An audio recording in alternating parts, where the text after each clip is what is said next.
Hello, and welcome to the podcast, Your Biz Story. This is Tom Sabo, your host. Your Biz Story examines small business in Northeast Ohio. You'll meet the owner, learn about the business products and services offered, how the business got started, the challenges a business owner faces, and many other aspects of running a small business. Whether you're a consumer, business owner, or have thought about opening a business, you'll thoroughly enjoy today's podcast. Hello, everyone, and welcome to Your Biz Story. This is the podcast where we talk to local business owners and learn some of the ins and outs and the unique details that business owners face. I'm your host, Tom Sabo. This episode is produced at the Madison Public Library in historic and wonderful Madison, Ohio. And just going to say a quick hello to Melanie there, our producer. And want to welcome our guest, Neil Conway from Conway Land Title. They're located in Painesville, Ohio. Neil is the CEO of Conway Land Title. He graduated from Cathedral Latin, which is now Notre Dame Cathedral Latin, and he obtained his BS degree from John Carroll. That's Shula country over there, and got his MBA at Suffolk University in Boston. And there must be a story about the Boston location. Later, he then went on and got his Juris Doctorate from the University of the District of Columbia, where he was the editor-in-chief of the Law Review. And he spent time in the Army. He volunteers for local nonprofits. And he's a guest lecturer and author for trade associations, bar associations, and Lake Erie College. And he was awarded the Irish American Peace Prize by the Irish National Caucus in Washington, D.C. So that's a pretty impressive bio, Neil, and I want to welcome you to Your Biz Story. How you doing? Well, thank you, Tom. It's an honor to be here, and I'm doing okay. Good. You know, as things go, I got a great staff, so they're running things right now. Good. And, you know, it's always a pleasure, and I much appreciate saying nice things about me. Tell us about your business. What does Conway Land Title do? You know, that's a great beginning, because the bottom line is, no matter what you talk about in terms of resumes and other things you do, because we also have a law practice on the side called the Conway Law Office Limited.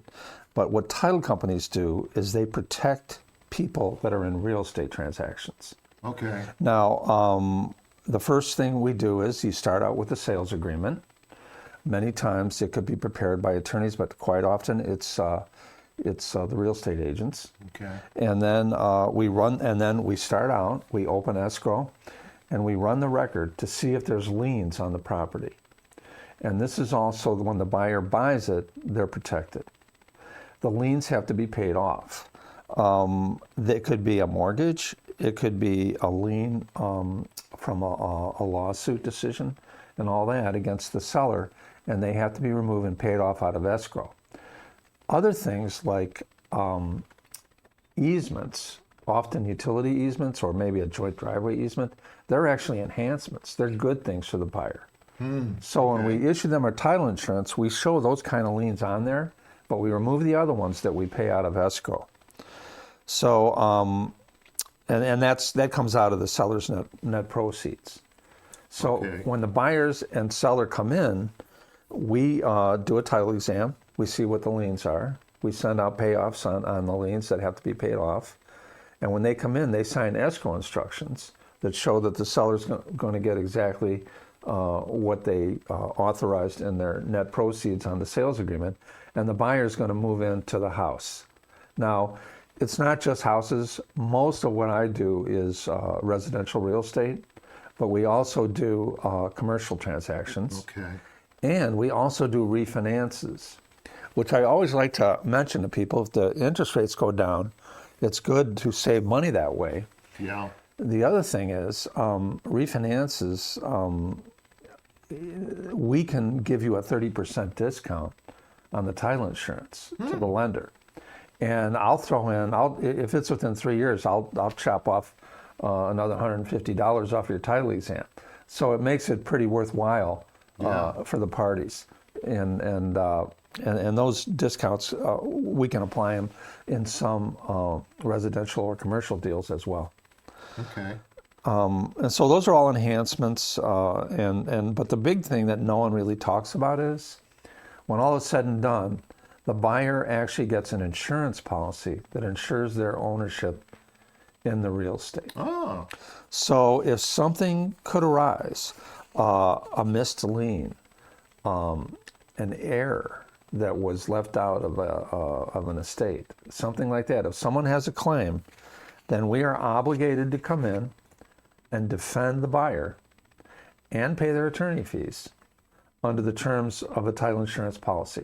Now that's different than hazard insurance, okay? But it's you're basically insuring the owner that they own the property free and clear, except for exceptions like, easements and other things that are actually enhancements. Yeah. So that's basically what we do. And I guess the thing that would be the most interesting is almost everyone nowadays that buys a home, the contracts require that we not only do a title exam, but that they get title insurance. Oh, okay. The best thing probably I should mention is if you get a title insurance policy, which is it's only like 0.5% in terms of the total cost of the real estate, the buyer will then have to pay for the lender's title insurance. That is discounted to $150, no matter how big. So, in these types of title searches and things, what kind of things can come up? Well, usually you're going to have the seller's mortgage.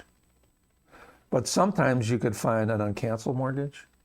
You could find judgment liens, especially, I like picking on the state of Ohio, because their liens are not only good for 15 years, but quite often it seems like nobody knows about them. And then it takes some time to get the payoff and to get it released.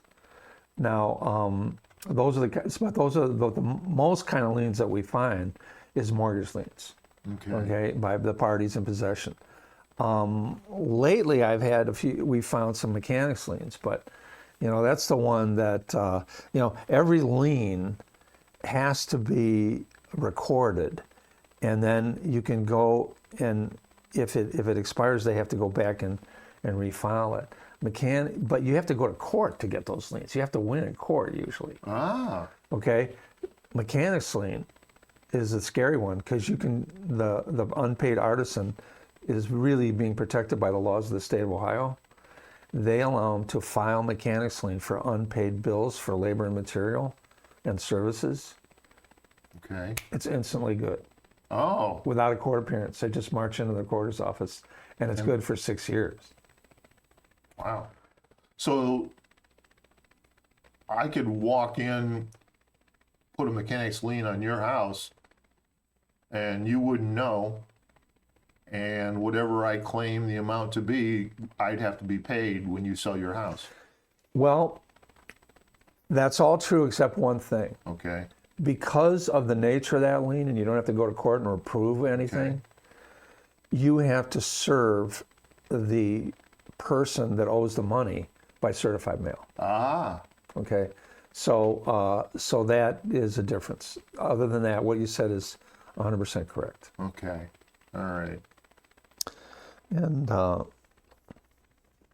so, should I go on about my family here? Let's talk about how did you get into this? Well, I'm from a big family. We had 9 children, and I was the oldest. So I don't know if my dad Good did. Catholic Irish family. Correct. Yeah. And my dad might have done this just to have somebody in the car with him. But I started working for Conway Title in the summers from school at the age of 15. And then later on, when I went to college and then graduate school and law school, I was also working in the courthouse and became a title examiner.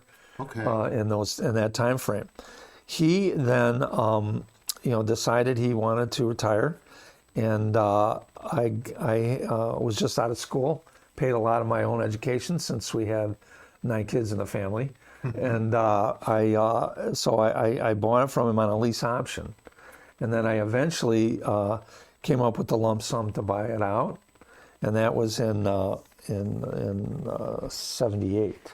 Okay. Now, I bought the building we're in now, which is part of Painesville history, for Conway Title in 1990. And it was, or actually 91. And it was, it's kind of well known because people come in and check it out. It was John Rich Jewelers before I got it. Yeah, you can, when you look at the front of your building, you can see that would have been a jeweler's store. Yeah.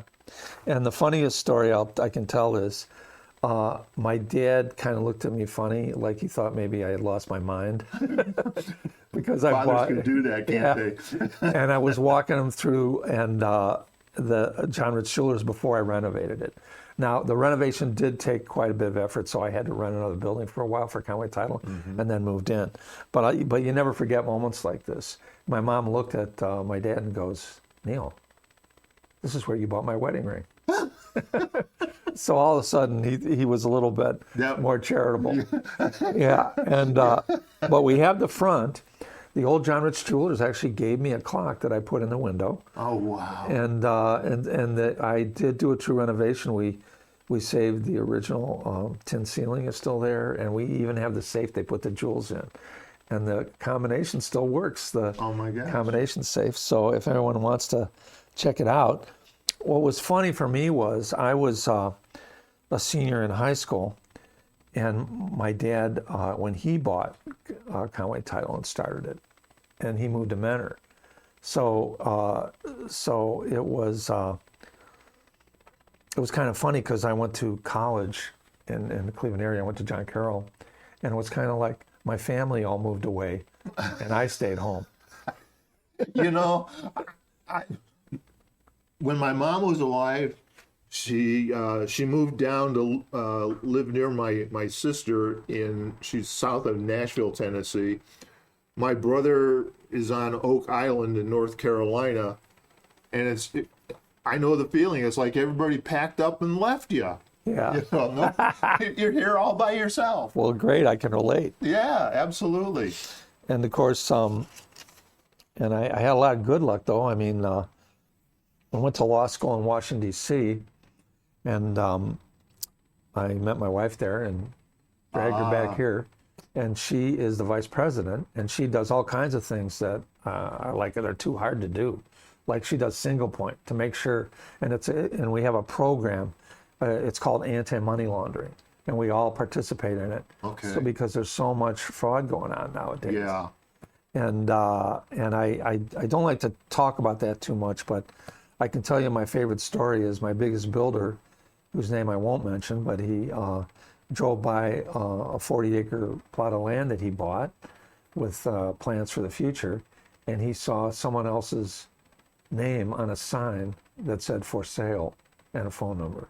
Really? And that's what's happening now all over the country. People are setting up, especially with trusts and limited liability corporations, they're setting up these entities, putting phony deeds into their name and selling it, and the seller doesn't even know. So that's what we have to, that's one of the things is in our campaign that's called anti-money laundering. Some of the things are a little bit stalled because there was a decision in a court in Texas that required that we follow all the rules, and they are, it was overturned on appeal, but now, you know, it may not be overturned on appeal. The appeal isn't done yet. I should say it was filed to be overturned, but these are things that we're dealing with nowadays, that fraud and anti-money laundering that is kind of a sign of the times. And I have a great staff though that implements all the procedures. We've never had a loss at all in those areas, but we're following them. How many people are in your office? 6. 6? Yeah, and but they're good. They do a lot of great work. Is that okay if I mention their names? Sure. Okay, I have a great staff. Maureen is the vice president, and she does a lot of really difficult things with all this anti-money laundering stuff. And Mary Secchi is my office manager. She's been doing it forever. I met her when I was title examiner in the summers from college, and she brings all her experience there, and basically sets up the closings. I still do the closings Okay. with the buyer and seller.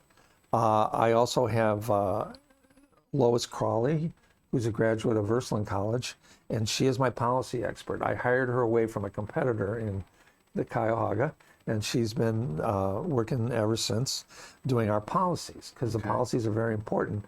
If you're a buyer, a couple of weeks after closing, you'll get the original deed back. It shows that you own it, and you'll also get an insurance policy that insures it against claims.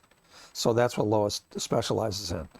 Donnie L. Nelson is an administrative assistant. She went to Lakeland College. I have now a collection of examiners because my business has grown. I'm handling all counties all over Northeast Ohio. Wow. Ashtabula, and not just Ashtabula and Geauga, but sometimes I look them up like Guernsey County. Where's that? I've heard of it, but I couldn't tell you where it is. Well, we have contractors that are doing a good job. So we have Lois, Mary. For the law practice, my son-in-law is doing almost all the work for it, and we prepare deeds, we prepare mortgages, we prepare owner financing documents, lease options, land contracts, and all those are done. We even do purchase money mortgages for buyers that don't want to go to a bank, and the seller gives them a mortgage. Okay. And those are ways of owner financing for property. And Dean is, I guess I'm lucky too. He's I think the only lawyer with a PhD from Case Western Reserve, even though he's originally from Ireland. And then also I have a lot of examiners now because we're handling so many different counties. Well, that's good. And that's basically my staff. Okay. But what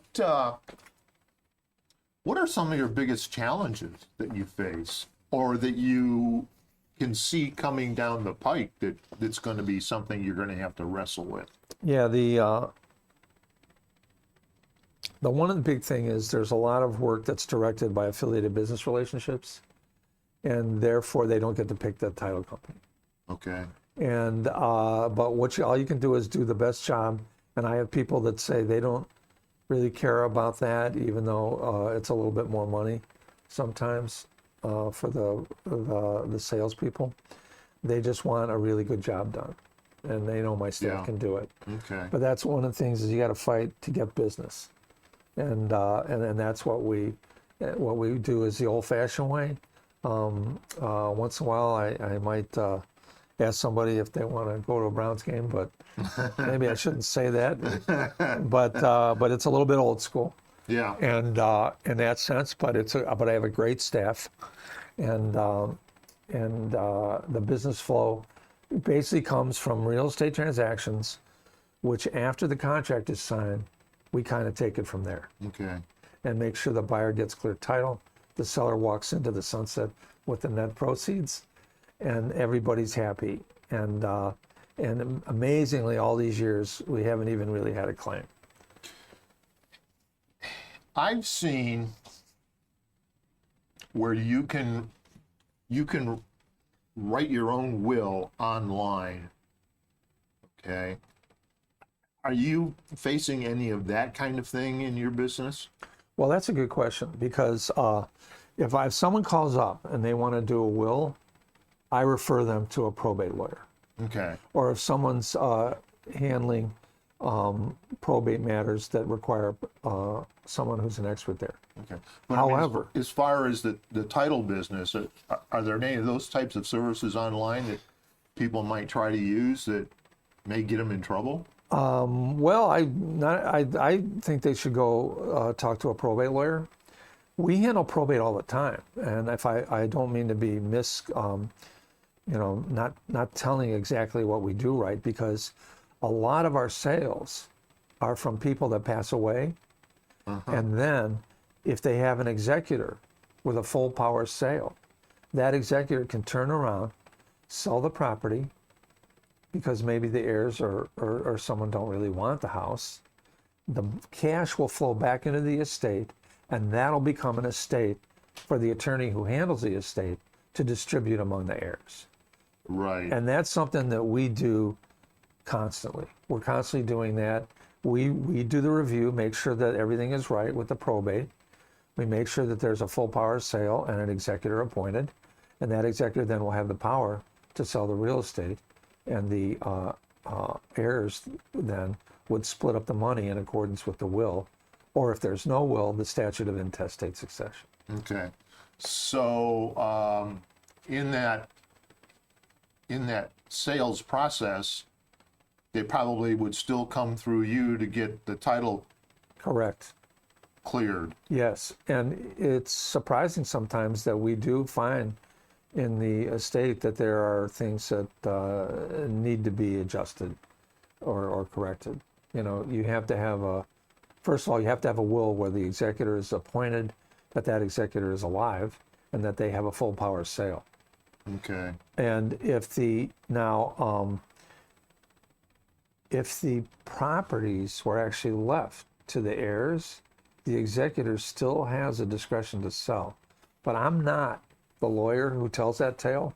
I put the deal through once the executor signs and the buyer buys, or if it's going to heirs and they file certificate of transfers, we can handle that too. It's the attorney for the estate that makes the initial determination. Let's go back to a statement that I thought I just heard. You said that the house could be left to the heirs, but the person who's in charge of all of this, executing all of this, could turn around and sell it. And could he sell it without the heirs approving that? Not really. Oh, okay. All right. Because what usually happens is the property is left to heirs, but there's an executor appointed as well. Okay. So the executor is not going to put himself in that position, I don't think. Okay. Even though that's not what we do. Yeah. We make sure everything was done right.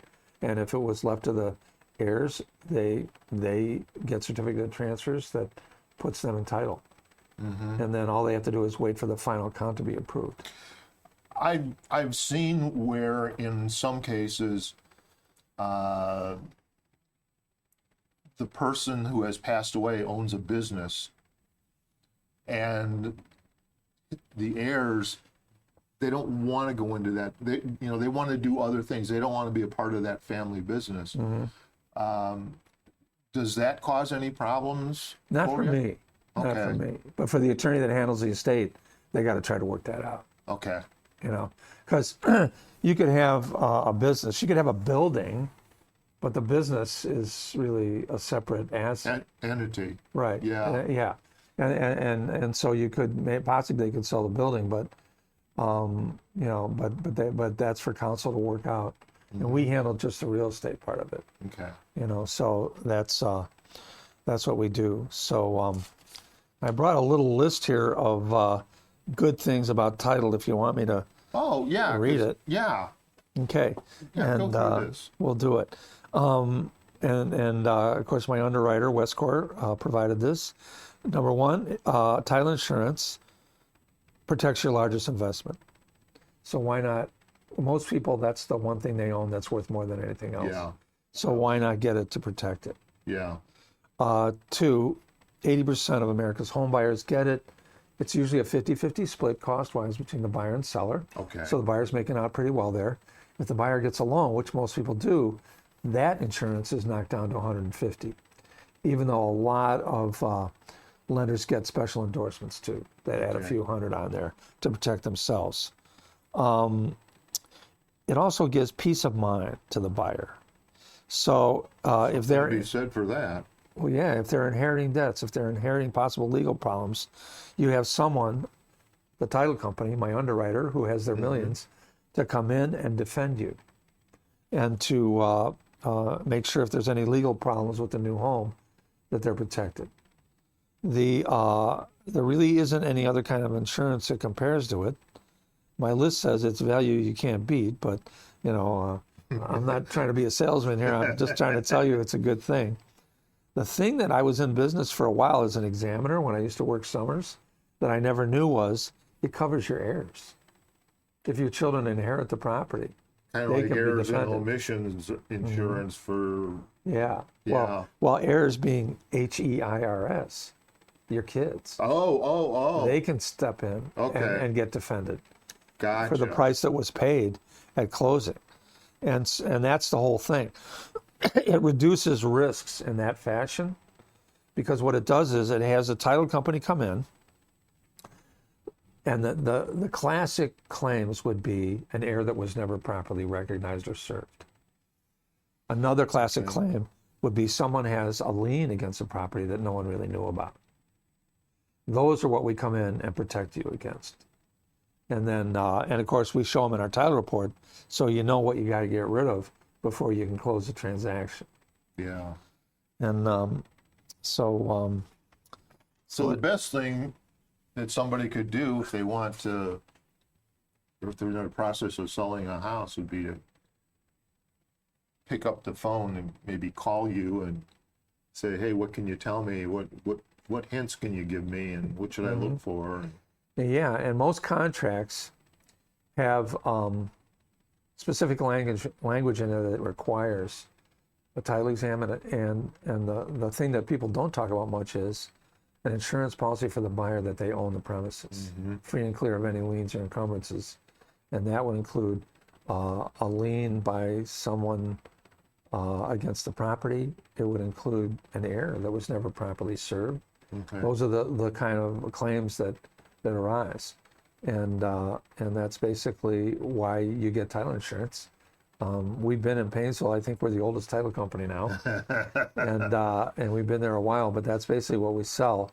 The law practice that we have, and it's kind of unique because it used to be every title company had lawyers involved. Now there aren't too many. So my law practice also does the owner financing documents I mentioned.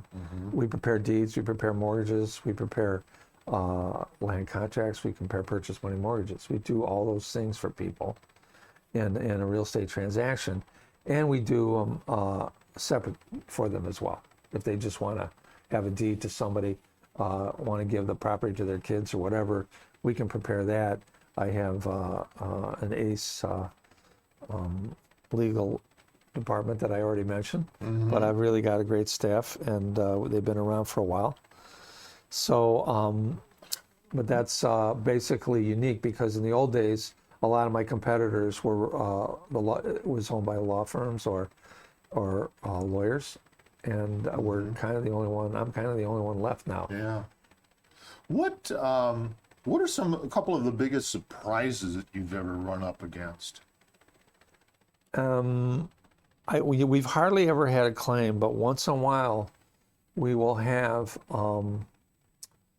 a surprise where we have a seller who didn't know they had a lien, which they should have been served if there was a lien, or if there was a mortgage filed before they bought it. It should have been canceled.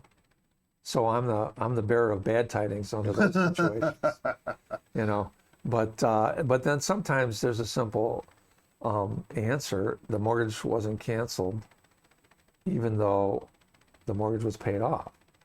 So we just get a release and file it. But that could be the good news when you're the bearer of bad tidings and you show a title report that has things on it that the seller didn't even imagine. Didn't even know. Yeah. So that's Do those type of things usually work out pretty amicably or pretty easily, or? Yeah, usually yes, because usually it's because someone made a mistake. They missed it on the title exam. It was already paid off. So all we got to do is get a release. Usually, and I'm lucky. I mean, we have never really had a claim, but I got a great staff. I'd say that's why. Because sometimes I go to these continuing education seminars. Yeah. And you hear some scary stories. But anyway, And of course, we have to get that one thing that's a little tough is lawyers have to get 24 hours of continuing legal education, and the title agents have to get another 12. So 36 hours is a lot, Yeah. especially when you're driving to Columbus or Cincinnati for the classes. Yeah.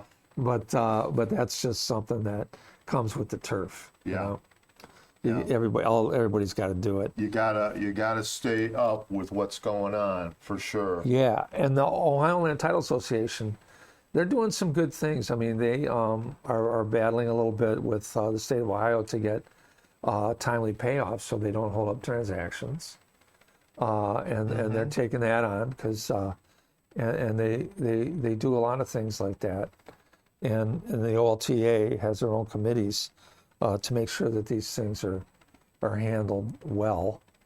And the other thing they do is when we go to our continuing education, they will ask for law credit, and it will count for law as well. So I can cut those 36 hours down a little bit, with the same class counting twice. Yeah. The problem is they're never close. I got to Right. drive to get there. Yeah. But that's And you can't. the law won't do it in reverse. Right. They're not going to give credits for it. And you can't be working on titles if you're down in Cincinnati in a classroom, right? Exactly. Well, not only that, it's a long drive. Yeah. Absolutely. Yeah. Excellent. Well, Neil, I want to thank you for coming in. This has been very interesting, and I hope that the listeners and viewers appreciate hearing what you do. As far as Neil and his business, if you want to learn more about it, you can check him out at conwaylandtitle.com. He's located at 162 Main Street in Painesville. And the phone there is 440-352-0651. So I would invite our listeners out there to try to support Neil and his staff. And it sounds like in the same way, protect yourself when you're going through something to do with your mortgage or with a house property transaction. If you found this episode interesting and you'd like to see and hear more, please check things out at tom-sayboat.com/podcast. And we are available through Spotify, Pandora, Apple, Amazon, a lot of your typical streaming services. So again, I want to thank Neil for coming through and credit his company through conwaylandtitle.com. And I also want to give credit to the Madison Library. You can learn more at madison-library.info, not .org or .com, but .info. Alrighty. So Neil, thanks a lot. Tom, thank you so much. Appreciate it. All right. I much appreciate it. So that's all we got for today. So take care out there.